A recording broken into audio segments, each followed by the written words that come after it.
Ya comienza En Red, un programa de la Red de Universidades Públicas No Estatales G9. Innovación, academia, investigación, docencia, extensión cultural. Todo desde una mirada en red. Todas las semanas por radios universitarias y plataformas digitales. Les saludamos a todos y todas quienes nos escuchan y ven por los diversos canales de comunicación de las universidades G9. Estamos muy contentos de conectar con ustedes esta semana para conversar de temas contingentes y actualidad nacional. Soy Enrique Ormazábal de la Universidad Católica del Maule y en esta edición conversaremos interesantes temas, por un lado con la Confederación de Estudiantes de Chile para ahondar en el quehacer de los estudiantado nacional y en un segundo espacio, en entrevista con la doctora Olga Barbosa, en representación del Comité de Carbono, Neutralidad y Resiliencia de Chile. Hemos conversado con diferentes actores del mundo educacional en esta segunda temporada. Sin embargo, no habíamos tenido la oportunidad de contar con la voz del estudiantado, comunidad esencial, ¿cierto?, de nuestras instituciones. Es por esto que queremos conocer desde la Confederación de Estudiantes de Chile, la CONFECH, en qué están hoy, cuáles son sus desafíos y que enfrentan principalmente post pandemia y las proyecciones que también tienen para este presente periodo.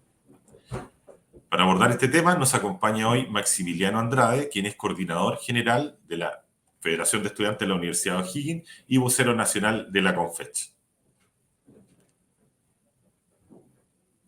Bienvenido, Maximiliano, ¿cómo estás? Hola, muchas gracias por el espacio, muy bien. ¿Ustedes cómo están? Felices de recibirte aquí en el espacio de En Red. Partiendo con la entrevista, Maximiliano, iniciar consultándote cómo están conformados actualmente en la CONFECH y cuáles han sido los desafíos post pandemia. Sabemos que para todas las organizaciones ha sido muy complejo, ¿cierto?, retomar agenda en temas organizacionales y también del funcionamiento propio de la organización.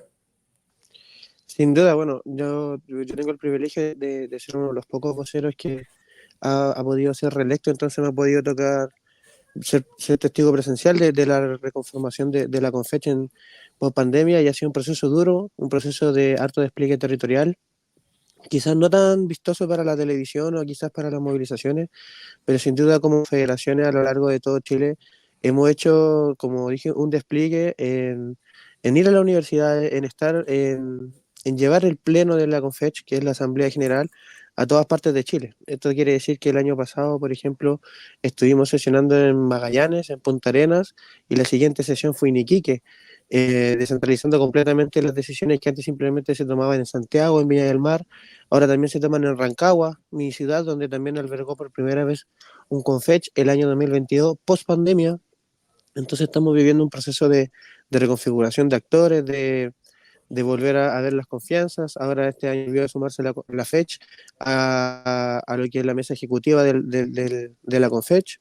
Entonces se están volviendo a retomar actores históricos del movimiento estudiantil. Desde el año 2022 estamos en un proceso de reconformación. El 2023 pudimos levantar un petitorio con 11 ejes principales. Ahora estamos en proceso de una nueva elaboración de petitorio para el año 2024, porque las demandas del movimiento estudiantil no se detuvieron tras las pandemias, por el contrario, muchas se agudizaron, otras se empeoraron y vimos nuevas aristas de la educación. Volviendo al tema de la conformación de la CONFECH el año 2015 sufrió una reforma, donde antes normalmente se conocía la CONFECH como por presidencia, vicepresidencia, como muy verticalmente. La CONFECH el año 2015 se descentraliza y genera lo que son los zonales. Y cada zonal tiene una cierta cantidad de voceros, que terminan siendo 12 a nivel nacional, que terminamos representando al fin y al cabo a todo Chile. Pero, por ejemplo, yo en esa línea, yo soy vocero del Zonal Sur, junto a compañeros de la Universidad Católica Temuco y compañeros de la Universidad de Concepción sede de Chile. Entonces, se descentralizan las decisiones, pero al fin y al cabo todos terminamos hablando por la CONFECH. Ese es el órgano y el proceso en el que hemos estado tras la pandemia. Perfecto, Maximiliano. ¿Y con qué sensación te quedas tú ya luego de recorrer Chile en esta, cierto, ir conociendo de las propias bases cuáles son las principales temáticas que están movilizando en este 2024, a su entender? Bueno, nosotros seguimos en un momento de mucha desconfianza no solamente a las federaciones, sino al sistema político entero y a las soluciones que podemos dar, pero sin duda estamos en un momento de volver a vernos las caras, a generar plataformas de participación. Estamos, como dije anteriormente, en un proceso de elaboración de petitorio con FECH, en donde las demandas del estudiantado están volviendo a ser escuchadas. Y también estamos retomando demandas históricas, como lo es la condonación del CAI y otras etapas. Pero sin duda estamos en un proceso también de reconformación de la lucha social, de volver a encontrarnos con los movimientos sociales que muchos de ellos se alejaron tras la derrota del plebiscito, por lo cual, la opción por la cual la CONFECH votó a prueba y después en contra. Em, Estamos en ese proceso, estamos también trabajando mucho con la CUT, con organizaciones sociales, con el Colegio de Profesores. Por ejemplo, la última plenaria con FECH que se realizó esta semana en la Universidad Católica Temuco, fueron invitados compañeros de la Asociación de Hogares Indígenas y también fueron invitados dirigentes de la Projunji, entendiendo la conformación también como meta y nuevamente ser parte de ese tejido social como Confech, que es otra de las metas que tenemos para este 2024 y que es volver a fortalecer el movimiento social. Perfecto, Maximiliano. Respecto a otro tema que tiene que ver con, con el organigrama y cómo plantea desde el Ejecutivo ciertas modernizaciones al sistema. ¿Cuál es tu opinión respecto específicamente a la modernización que plantea la Subsecretaría de Educación Superior para el sistema de educación superior? ¿Cómo lo analizan ustedes desde ese punto? Bueno, nosotros creemos que es un paso importante, puesto que muchas de las demandas que nosotros pedimos dentro del territorio van de la mano, si no, no es lo mismo, pero van de la mano en la misma línea con lo que pide el CRUCHO, también la Subsecretaría de Educación Superior, y también nosotros hemos sido muy parte del proceso de estas políticas públicas. Instancias históricas que anteriormente en otros gobiernos no pasaban, donde era generar mesas de trabajo o preguntarnos qué opinamos de ciertas cosas. En este gobierno se ha podido dar un acceso mucho más cercano a lo que es el movimiento estudiantil, por lo cual podemos creer que esta modernización del Estado es algo que beneficia siempre que vaya de la mano con la opinión del movimiento estudiantil. Ahí en ese sentido entiendo que ustedes han tenido participación entonces en cómo se plantean estas modernizaciones. Sí, sin duda, también hemos tenido harto trabajo con no solamente la subsecretaría, sino con otras instituciones del Estado para poder ampliar lo que anteriormente decíamos, esta red de tejido social y de incorporación con la comunidad. Y también se ha visto, por ejemplo, en una relación muy profunda con IJUV y los trabajos voluntarios, donde la CONFECH ha sido protagonista tanto en los incendios el año pasado, la inundación el año pasado, el incendio este año. Entonces hemos estado ahí no tan solo con la subsecretaría y su plan de modernización trabajando, sino también trabajando con la subsecretaría y otras subsecretarías en otras demandas. Por ejemplo, la semana pasada estamos trabajando en una mesa de transporte de protocolo de buenos tratos para poder compartirlo tanto con los conductores como con los usuarios. Entonces estamos trabajando en una serie de demandas de muy buena manera con el Ejecutivo. Buenísimo. Maximiliano, si tuviésemos que hablar de lo que viene para el 2024, ¿qué proyectos tienen desde la CONFECH en la mira, que están evaluando, desarrollar o tienen ya definido? ¿Y qué ámbitos educacionales también quieren abordar, teniendo una mirada un poquito más al horizonte de mediano o largo plazo? Bueno, yo creo que lo principal es poder generar un impacto social y en las demandas de nuestro estudiantado y nuestro petitorio en el cual estamos trabajando desde el año pasado, con una autocrítica muy profunda a lo que fue el petitorio y las demandas concretas y no logradas del petitorio de 2023. Estamos fuertemente también en una línea de educación pública, estamos reforzando y tratando nuevamente, diciendo que la educación pública es un eje clave de la sociedad, de la conformación de la sociedad, valga la redundancia, que es muy importante, de generar nuevas oportunidades que te da la educación pública. Hace poco estamos haciendo también el debate de la gratuidad y del impacto que ha tenido también en los movimientos sociales.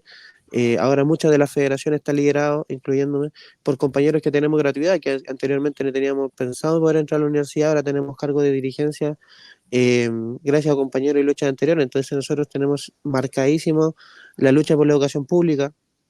Yo soy estudiante también de una universidad estatal, entonces todos los días yo veo la importancia y lo que genera la educación pública, y por eso también, aprovechando el espacio, reforzar el apoyo a los compañeros argentinos que están viendo también un retroceso en políticas públicas de la educación pública. Nosotros creemos que eso no es la línea en las políticas que está tomando el gobierno Milei, así que fuerza ahí a los compañeros y aguanta la educación pública. Maximiliano, bueno, para ir cerrando la entrevista, si quieres agregar algo, algún llamado a tus pares en este proceso que inicia 2024.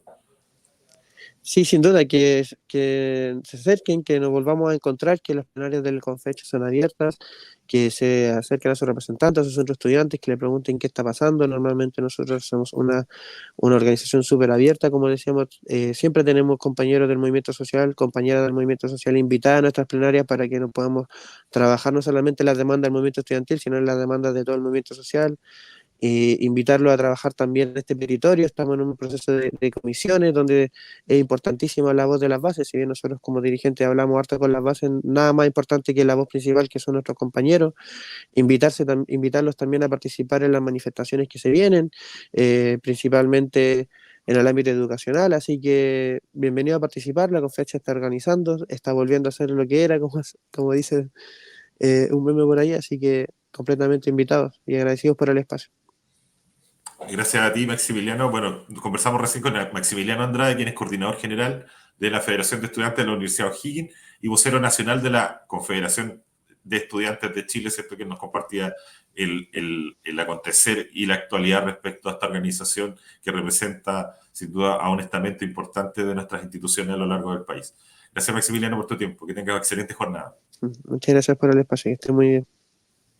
El Comité de Carbono Neutralidad y Resiliencia, que fue convocado por los Ministerios de Economía, Medio Ambiente, Energía y Ciencia, sesionará durante 5 meses y tiene por misión detectar brechas y elaborar propuestas de corto y mediano plazo para aprovechar la ventana de oportunidad que se presenta en el proceso de descarbonización del país. Este grupo de trabajo, que se presentó públicamente el 25 de marzo recién pasado, ya se encuentra sesionando y sus 19 integrantes, que provienen exclusivamente del sector privado, la academia y la sociedad civil, esperan elaborar propuestas que colaboren en acelerar la carbono neutralidad y la resiliencia económica.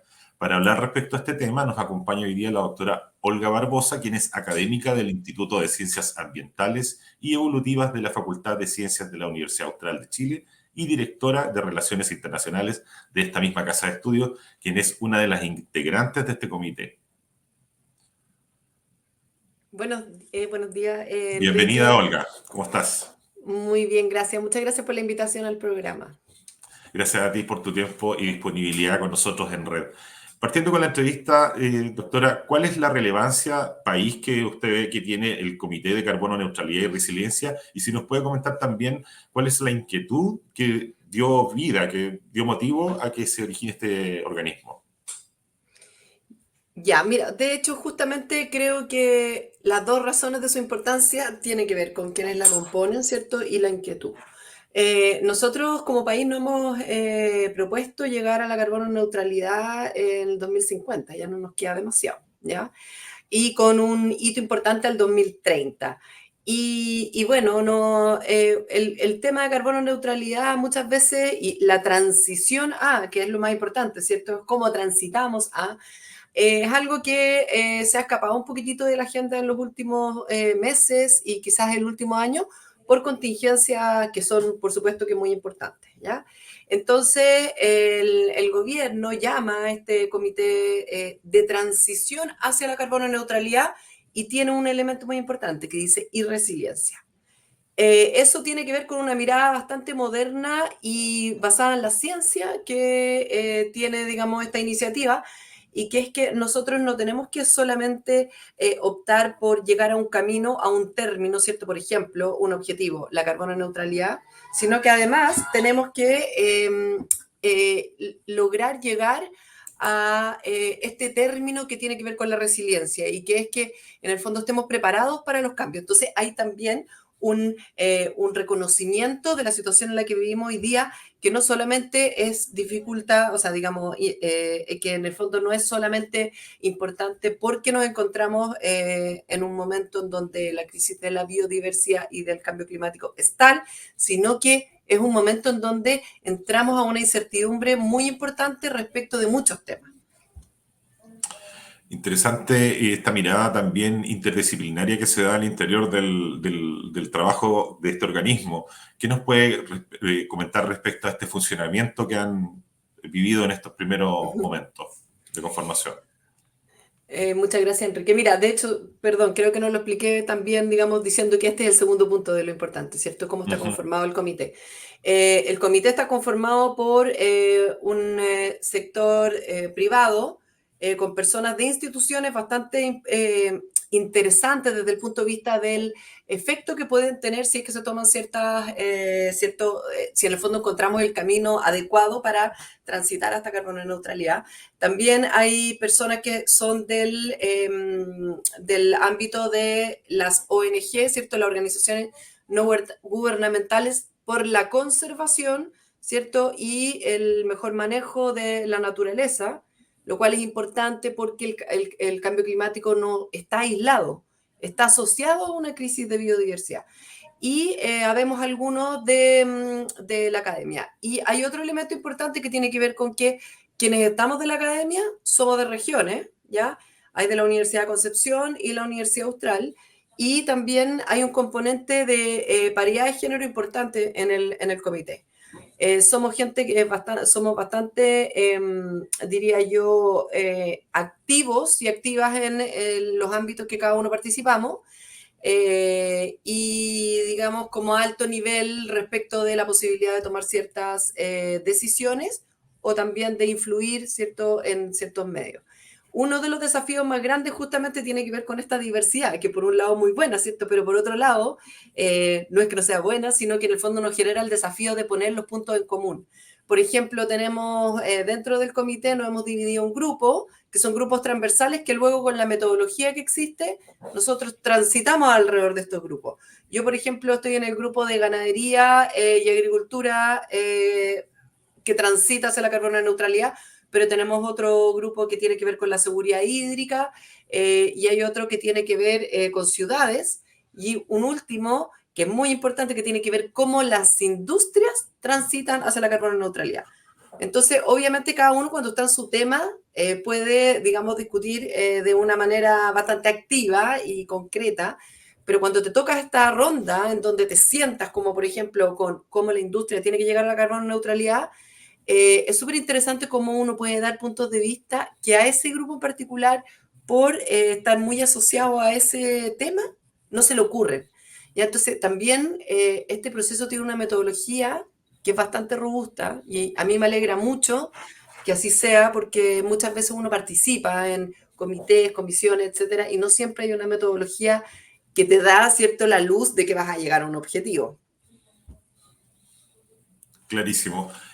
Usted planteó en una entrevista, bueno, en la producción del programa en Red, ¿cierto? Encontramos una entrevista por ahí en la que usted abordaba los desafíos del comité en la búsqueda de un equilibrio entre resiliencia medioambiental y el tema económico, ¿cierto?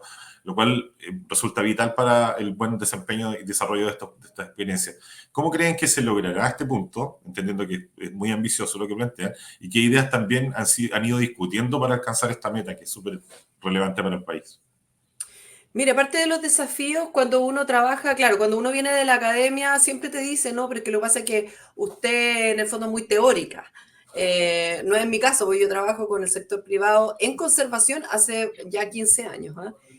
Y eso a mí me ha mostrado algo que he puesto hoy en valor también ¿cierto?, en el comité, que a nosotros nos han explicado siempre, o digamos, el mainstream común, ¿cierto?, es que uno tiene que equilibrar la economía con el medio ambiente.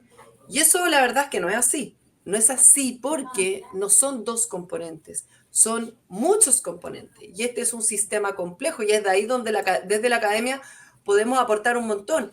No planteando solo la complejidad, sino que en el fondo planteándola para que los otros y las otras actrices y actores puedan tomar en consideración ese punto con sus propios elementos.